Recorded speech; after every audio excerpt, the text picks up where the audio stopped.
예, 문학과 인간 8조 2차 시 합시다. 1차 시를 타이머를 누르지 않아 가지고 얼마 안 지난 줄 알았는데 보니까 1차 시가 41분이나 돼 있었어요. 여러분이 힘들지 모르겠네. 나야 뭐. 예, 타이머 했으니까 2차 시는 이제 25분 하겠습니다. 자, 1차 시 때 많은 이야기 했어요. 근데 이제 이 제목 좀 알 것이 이것만 일단 개념적으로 뭐였죠, 여러분? 내가 지금 무슨 말을 할 것 같아요? 응? 시에서 화제의 목소리를 작가 자신의 목소리라고 볼 때 뭐라고 한다고 그랬어요? 서정적 자, 알겠죠? 그런데 화제의 목소리가 시인 자신이 아니라 시인 자신의 것이 아니라 그 텍스트 내부에서 발언하는 허구적 발화라고 했을 때 이것은 뭐라고 한다고 그랬어요? 시적 자. 이 두 가지는 이제 기억하고 이해하고 하는 게 좋겠죠. 우리가 공부인데 1차 시 때 41분이나 내가 썰을 풀었는데 그렇죠. 2차 시, 자 2차 시. 그래서 이제 이런 아까 그 환송의 태도, 시적 화자라고 볼 때, 예. 자 그래서 이제 넘어가 볼까요? 자, 그래서 여기 서정적 자, 서정적 자는 뭐라고 했습니까? 시에서 말하는 이의 목소리가 시인 자신의 것이라고 볼 때 서정적 자라고 한다고 그랬습니다. 꼭 시험에 내고 싶어. 그 OX. 그런데 이제 우리가 이런 거 안 하니까 서정적 자 대신에 시적 화자라고 하면 뭐가 시적 화자라고 그랬죠? 시에서 말하는 이의 목소리가 시인 자신의 것이 아니라 텍스트 내부에서 발언하는 허구적 화자라고 할 때는 시적 화자, 알겠죠? 작가의 목소리가 아니라 시 내부에서 구조적인 시 구조 내부에서 말하는 일을 따로 가정하는 것을 시적 화자, 알겠죠? 이렇게 봅시다. 근데 서정적 자 대신에 시적 화자라고 하는 용어를 두루 사용하기 위해서는 우선 전제되는 것은 뭐냐면 아까 했던 거예요. 1차 시에서 신비평론자들의 문학적 태도로부터 비롯되었다는 사실에 대한 이해했죠, 우리. 알겠죠? 문학 텍스트 내부의 구조의 문제를, 즉 형식의 문제를 가장 중요하게 여기는 사람들이 소위 신비평론자들이다. 형식주의자들이다. 러시아. 그 얘기 했잖아요. 바로 그런 관점에서 시에서 발언하는 허구적 발화. 그러니까 시인 자신의 목소리가 아니고, 알겠죠? 그래서 시적 화자라는 용어를 통한 분석이 우선적으로 관심을 기울이는 것은 결국은 텍스트 내부에서 출몰하는 화자들의 그러니까 구조 내부, 텍스트 내부의 성별, 성격, 기능, 역할, 관계. 다시 말하면 시적 화자에 대한 분석은 시 내부에서 발하는 목소리가 서정적 자아와 동일시되는 작가의 육성이 아니라 허구적 발화임을 전제로 한다. 계속 반복하고 있으니까 여러분이 더 이제 이해하기 쉽죠? 따라서 허구적 발화의 청자로 간주되는 독자는 이때 텍스트 안으로 이끌려 가면서 그 안에서 화자가 처한 상황이 무엇인지 김소월 씨 진달래꽃에서 진달래꽃에 화자가 처한 상황은 뭐였어요? 이, 이별의 상황 알겠죠? 이별의 상황 처한 상황이 무엇인지 그리고 그런 상황에서 화자의 태도의 본질이 무엇인지 이별을 슬퍼하고 있잖아요. 그러나 인물을 붙잡으면 근데 이미 안 갈 것 같지도 않아. 그러니까 괜히 인물을 붙잡고만 있으면 어, 그 인물 붙잡느니 잘 가시오. 잘 가시오. 그러다가 가셨다가도 내 기억이 나거든. 다시 돌아오셔서라고 끝맺잖아요. 그 환성의 태도, 그 이별의 상황에서 그 화자의 어떤 태도, 이게 중요하다 그 말이에요. 이걸 통해서 이 화자의 목소리가 누구의 목소리인가를 우리가 알 수 있다. 이걸 알고자 하는 이유는 뭐예요? 그 시를 어떤 시를 정확하게 이해하기 위해서, 분석하기 위해서 중요한 거예요. 자, 따라서 화자를 상정하고 화자의 태도에 접근하는 방식의 서정시 연구는 누군가로 하여금 그렇게 느끼고 그런 방식으로 말할 수밖에 없는 어떤 상황을 고려하는 것을 주된 방법으로. 알겠죠? 내재적 방법론에서는 시적 화자가 처한 상황, 그리고 그 상황에서 화자가 어떤 태도를 취하는가가 매우 중요하단 말이에요. 그걸 통해서 주제의식이 드러나. 알겠죠? 따라서 시의 목소리를 읽는 데 있어서 서정적 자아로부터 시적 화자의 관점 이동은 서정적 자아는 뭐라고 했어요? 서정적 자아는 작가의 목소리, 시적 화자는 화자 그 텍스트 내부에서 발언하는 화자의 목소리. 알겠죠? 그러니까 서정적 자로부터 시적 화자로의 관점 이동은 뭐였어? 내용 중심, 주제 중심에서 형식 중심으로, 어? 내재적 구조 중심으로 텍스트를 읽는 데 있어서 관점의 이동이다 이런 얘기예요. 이것은 서정시에 대한 낭만주의적 접근으로부터 신비평적 태도, 뉴크리티시즘, 형식주의, 구조주의, 예. 시적 화제를 통해 시를 읽는다는 것은 시에 나타나는 화제의 상황 및 의도와 태도가 무엇인지를 읽는다는 것이다. 그러나 문제는 이런 관점이 모든 분석의 출발점으로 삼는 화자 자체가 여전히 저자의 위치를 차지하고 있다.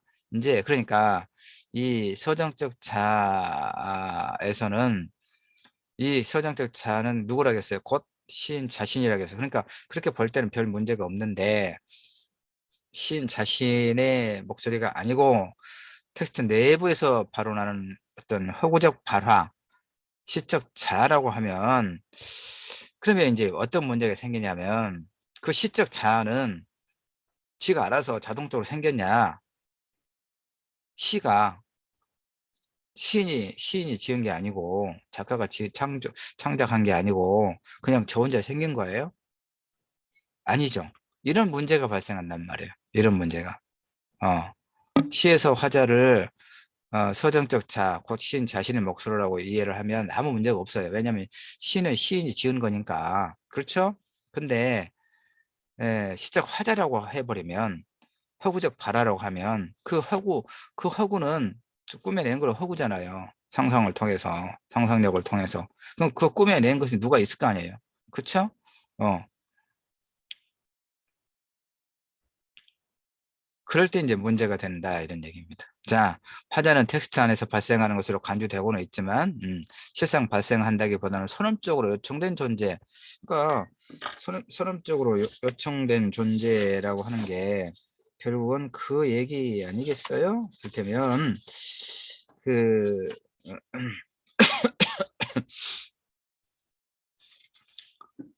선언적으로 그러니까 이걸 좀 설명을 할게요. 내가 자료를 봐서 자료를 내가 꼼꼼히 메모를 해 두었는데 그러니까 이 부분을 다시 설명할게요. 그러니까 여기 화자는 텍스트 안에서 발생하는 것으로 간주되고는 있지만 시적 화자라고 할 때 실상 발생한다기보다는 선언적으로 요청된 존재자로 상정된다. 다시 말해서 경험 이전에 인간이 본질적으로 지니고 있어서 대상을 인식하는 근거가 되는 것을 선언적이라고 이야기하거든요. 그러니까 이 문제는 이런 경우에 서정시에 대한 연구는 작가가 아니라 화제를 발생시킨 작품 내적 외적 맥락을 참조하는 것을 금기로 삼으면서 그렇죠? 동시에 해석이 불가피한 화제의 태도와 입장을 구성해야 하는 어려움에 봉착하더라. 이 말이 무슨 말인지 여러분 혹시 알겠어요? 응? 그러니까 봅시다. 그러니까 이제 시적 화제의 목소리를 그 시 내부에서 발생하는 발언하는 허구적 발화다라고 이야기를 할 때 문제가 되는 것이 그렇게 되면 그러니까 즉 내재적 관점에서 본다면 그 시가 만들어지는 데 있어서 작가의 역할, 응? 그다음에 현실의 반영 이거 재해버려야 될 얘기 아니에요. 그렇죠? 그러면 그러면서도 화제의 태도와 입장을 화제의 태도와 입장이 무엇인가를 파악해야 되는 얼마간의 상충되는 문제가 발생한다 그 말이에요. 화자의 상황과 태도를 이해하기 위해서는 작가가 읽어내는 어떤 세계관의 문제가 화자가 처한 어떤 상황과 화자가 그런 상황에서 취하는 태도가 작가와 연결돼서 해석하지 않을 방법이 없죠. 이를테면 그 오징어 게임에서 여러 인물들의 처한 상황이 있잖아요. 어? 감당할 수 없는 빚을 지고 그래서 이제 그 게임에 참여해서 우승을 하면 천문학적인 숫자의 상금을 받을 수 있다. 일종의 유혹이기도 하고 또 그들이 이제 불가피한 어떤 선택일 수도 있고, 그래서 어쨌든 뭐에서 게임을 하잖아요. 게임에 지는 사람은 목숨을 잃죠. 어, 그 어떤 상황에서 그 각각의 인물의 그런 상황에서 취하는 태도라고 하는 것은 결국은 뭐예요? 작가의 의도가 들어있는 거죠. 감독의 의도. 그렇죠. 그러니까 감독의 의도와 관계없이 이 그 오징어 게임 내부의 상황과 상황 설정과 그 상황에서 인물이 취하는 각각의 태도가 어떻게 자동적으로 생성될 수 있나요? 아니죠. 시도 마찬가지가 아닐까요? 그 얘기죠. 그러니까 그 시에서 작가를 전혀 배제해버리고 그 시에 그 개입되어 있는 어떤 현실의 반영이라고 하는 그 현실의 문제를 소거해버리고 그냥 시 자체 내부에 화자가 처하고 있는 상황과 그 상황에서 화자가 그 취하는 태도만을 어떻게 따로 분석할 수 있을 것이냐. 분석 못하는 건 아니지만 그걸 별개로 해서 분석할 때는 불완전한 해석이 될 수도 있겠죠. 어, 이 문제입니다. 그래서 화제의 어제 드러난 입장과 태도를 탈역사화하는 일, 금방 이야기했지만, 내가 가끔 이야기하지만 텍스트는 진공 상태에서는 생성되지 않는다라고 했을 때 그 진공 상태는 사회 역사적 맥락과 무관하게 그 얘기했죠. 그러니까 7주차에서도 얘기했잖아요. 문학의 매개는 언어고 언어는 사회적 어떤 그 공동체 내에서 그러니까 사회성, 언어의 사회성, 그 공동체 내에서 생성되고 유포되고 소비된다. 그러니까 당대의 사회 역사적 맥락을 무시하고는 발생하지 않는 얘기죠. 근데 그런 언어를 매개로 하고 있는 문학은 작가가 의식하든 안 하든 간에 그 사회 현실이 일정하게 반영될 수밖에 없다는 얘기예요. 리얼리즘 작가들에게는 당연히 의식하고 들어있는 것이고, 그걸 배제하고자 하는 모더니즘이라든가 이런 다른 그 입장을 취하는 작가들은 아니다라고 나는 현실에 반영 그거 상관없다고 말할지 모르지만 그러나 의식하든 하지 않든 간에 언어 자체의 속성이 그러할진데 그 사회 문화적 환경과 전혀 무관한 그런 저홀로 떨어져 있는 저홀로 혼자 생성되는 문학은 가능하지 않다라고 나는 봐요.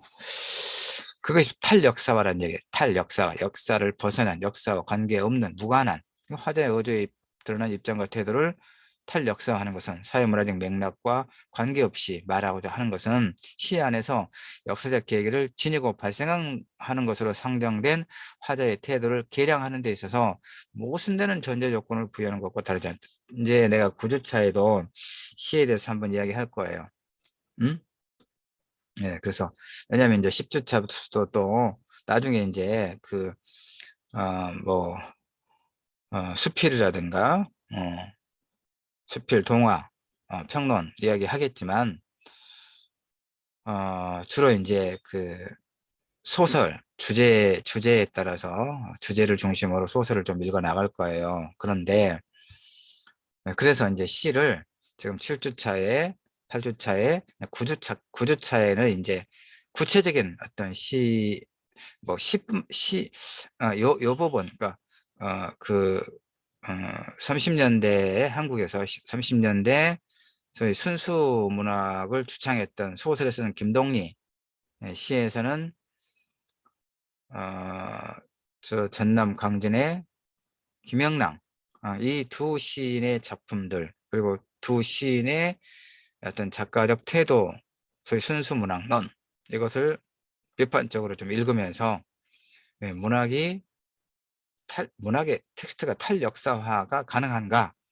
그렇다면 그것이 소위 그런 사회 현실, 역사적 현실과 무관하다고 주장하는 소위 순수 문학론은 결국은 어떤 관점을 취하는가? 그건 문학은 말이에요. 조지 오웰이 24시, 그다음에 동물농장을 쓴 조지 오웰이 그렇게 이야기합니다. 그러니까 문학은 작가는 어느 계급을 대표하는가, 어느 계급을 지지하고 어느 계급을 대표하는가가 분명할 수밖에 없다. 이런 이제 이야기를 합니다. 왜냐하면 언어는 사회적으로 생성되고 유포되고 소비되는 것이고, 그런 언어를 매개로 하는 문학은, 그리고 작가는, 그러니까 이를테면 한국에서 작가는 재벌을 재벌의 관점을 지지하거나, 아니면 중산층이나, 또는 뭐 노동자 계급이나, 아니면 여성이나, 아 아니면 그 대학을 졸업하고도 어 좋은 직장에 취업해서 인간다운 삶을 살아가는 데 있어서 최선의 어떤 조건을 만드는 데 있어서 좌절하고 많은 젊은 층의 입장을 대변하거나, 바로 그런 것. 그러니까 문학은 정치적일 수밖에 없다. 그런 의미에서. 예. 그래서 이제 구주차에, 그것도 내 논문입니다. 평론인데 그걸 가지고 구주차에는 이렇게 문학의 탈역사화, 순수 문학론을 비판적으로 김동리의 소설, 김영랑의 시를 구체적으로 보면서, 그 최근에 썼는데 이제 논문 평론인데, 구주차에는 그걸로 해서 이제 소설도 있고 시도 있는데, 하여튼 뭐 그렇게 해서 마무리를 하고 이제 넘어가려고 해요. 자, 그래서 서정시 목소리를 서정적 자아의 시적 화제의 목소리로 간주할 것이 아니라 이제 시적 주체, 이제 나오죠. 그러니까 다시 정리합니다. 지금까지 다시 정리하면,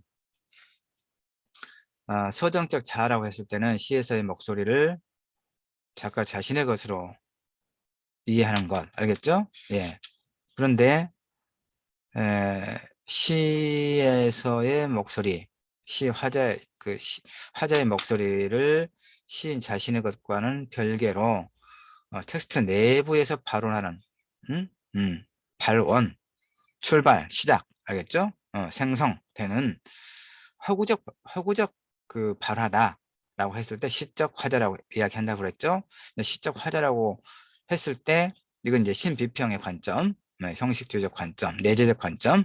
그러면 그렇게 했을 때 문제가 되는 것이, 작가의 정기적 사실과 현실의 반영과는 그러면 그런 해석은 배제하면서 텍스트 내부에서 시적 화자가 취하고 처해 있는 상황과 그런 상황에서의 태도 등을 문제 삼는 것이 소위 내재적 관점이고, 그렇게 봤을 때 시적 화자라고 하는 관점이라고 이야기를 지금 했죠. 그랬을 때 문제가 되는 것이 어떻게 시가 저 혼자 생성되느냐, 그렇죠? 바로 그 얘기를 했습니다. 그래서 곤란해서 그런 것이 이제, 다시 말해서 서정적 자아라고 했을 때도 거기에 걸맞지 않은 그런 해석 틀로 해석되지 않는 시들이 있다는 거예요. 그리고 시적 화자라고 했을 때는 더 문제가 된다는 얘기예요. 그래서 이제 소위 말하면 제3의 길, 요즘 정치인들이 가끔 그런 말 많이 하죠. 제3의 길, 그게 뭐냐, 이제 그러니까 서정적 자아도 아니고, 시적 화제도 아니고, 그럼 뭐가 남겠어요? 앞에서 말했던 시적 주체, 멤버 세 번째 시적 주체. 그래서 여기 서정시의 목소리를 서정적 자아나 시적 화제의 목소리로 간주할 것이 아니라 시적 주체의 문제로 바라보아야 할 필요성은 바로 여기서 생겨난다. 시적 주체, 시적 주체, 그렇죠? 시적 주체. 자, 시적 주체로 넘어가 봅시다. 자, 그러면서 또 이제 다시 또 이제 2장이죠. 그러니까 다시 계속 반복해. 이 글에서, 이 논문에서도 이제 여러 그 어떤 이론적 근거를 이제 제시해 가면서 다시 반복하고 있습니다. 예. 자, 그러니까 굉장히 쉬워요. 이 글을 이해하는 데 있어서. 여러분은 또 내가 이제 다양하게 설명을 해주니까 더 쉽죠?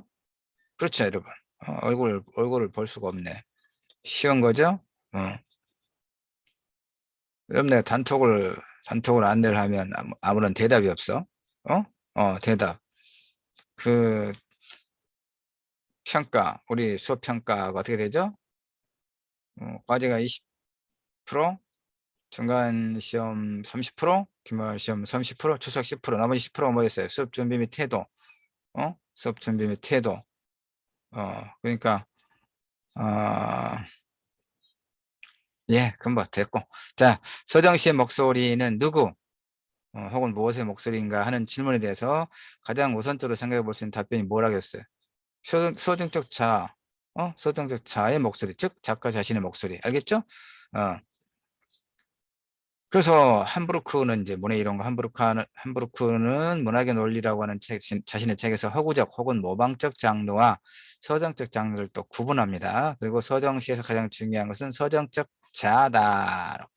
그는 함부르크는 우리가 서정시를 서정적 자의 경험의 장으로 서정적 자의 경험을 장으로서만 경험할 수 있다. 서정시를. 대부분 그래요, 사실은. 대부분 그렇습니다. 그리고 이때 서정직자의 진술은 대상을 향하는 것이 아니라 오히려 대상을 변형시키면서 주관적 경험의 영역으로 끌어오는 것이다. 즉, 서정실은 모방적 진술에 의존한다기보다는 서정적 자의 경험적 진술에 의존한다는 것이 함부르크의 설명이다.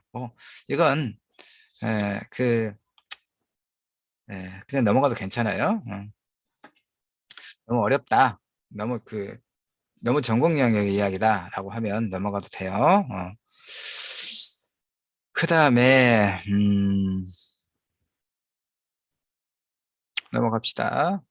볼프강도 이제 뭐라고 하는 거 봅니다. 그러니까 이 앞에서 이제 비슷한 내용이어서 생략하고 이렇게 밑줄을 그어놓은 거예요.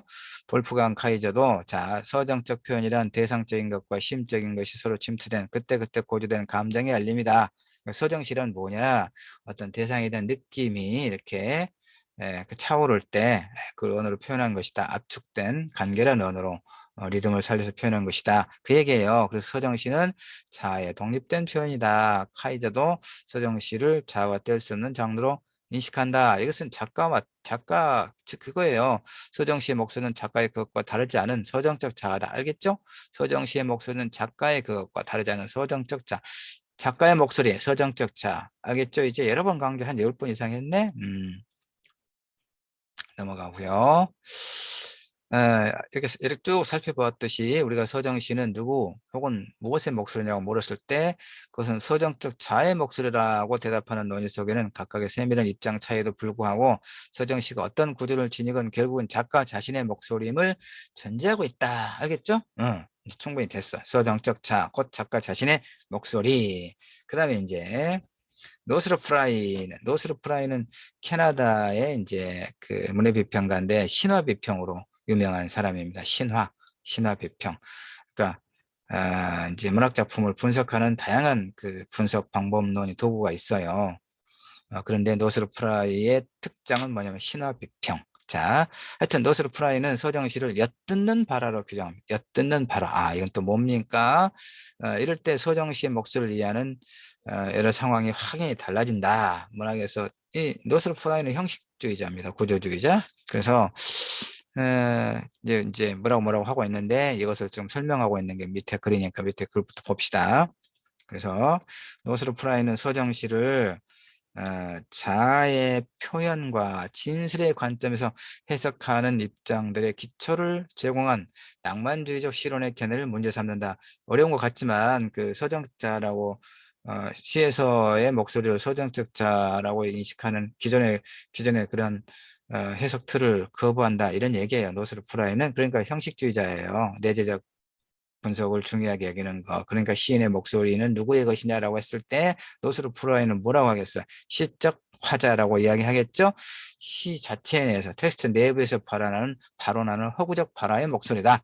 작가의 것이 아니라 이렇게 이야기하겠죠? 그래서 이제 서정시는 엿듣는 바라다. 참 어렵게 이야기하네. 엿듣는 바라. 누가 엿듣는데? 누가? 음? 그래서 영미의 신비평론자들은 이제 노스르프라이의 이런 논의를 아주 그냥 아이고 좋다 하고 받아들인 거예요. 그래서 이들은 작품으로부터 작가를 배제하고 작품 내적 상황과 구조에 독자의 관심을 집중시키기 위해서 그간의 위세를 떨치던 서정적 자의 목소리를 노스르프라이의 이런 논의를 갖다가 이제 아이고 좋다 쓰면서 화자의 목소리로 알겠죠. 이들은 서정시를 일종의 발화로 보고 발화 맥락을 구성하는데 맥락이 뭐였어요? 그러니까 작품 내에서 화자가 어떤 상황에 처해 있고 그리고 그 상황에서 어떤 태도를 취하는가가 매우 중요하다. 이런 얘기죠. 예. 네. 이들은 서정시를 일종의 발화로 보고 발화의 맥락을 구성하는 데 힘을 쏟는다. 서정시의 목소리는 이제 작가의 그것으로부터 결정적으로 멀어진다. 아, 조나단 컬러는 바로 이 대목을 명료하게 지적하고 있다. 뭐 그 얘기예요. 그러니까 시에서 화제의 목소리에 귀를 기울인다는 것은 시를 특정한 맥락에서의 발화로 간주하고 그 발화를 듣는 입장에서 발화가 행해지는 저는 맥락을 상상하거나 엿듣는 발화는 것 이제 그 시적 화자가, 그러니까 화자가 어떤 상황에서 어떤 태도를 취하는가를 엿든다. 그런 의미로 볼 수 있겠네요. 예? 예. 그 단어가 행해지는 저는 맥락을 상상하거나 재구성해서 목소리의 어조를 분석함으로써 화자의 태도를 추론하는 방법. 그러니까 우리가 서정적 자라는 말 대신에 시적 화자라는 용어를 사용하기 위해서는 서정시가 작가 자신의 체험이나 느낌을 말하는 육성이라든가 대리인의 목소리를 담고 있는 것이 아니라 일종의 극적인 상황에서 발언한 목소리를 담고 있다는 것을 전제로 한다. 알겠죠? 시적 화자, 허구적 화자. 자, 여기까지 해서 2차씩 끝내고 잠시 쉬었다가 이제 25분 딱 됐어요. 25분, 26분. 여기까지 했고, 3차 시에서 나머지 이어갑시다.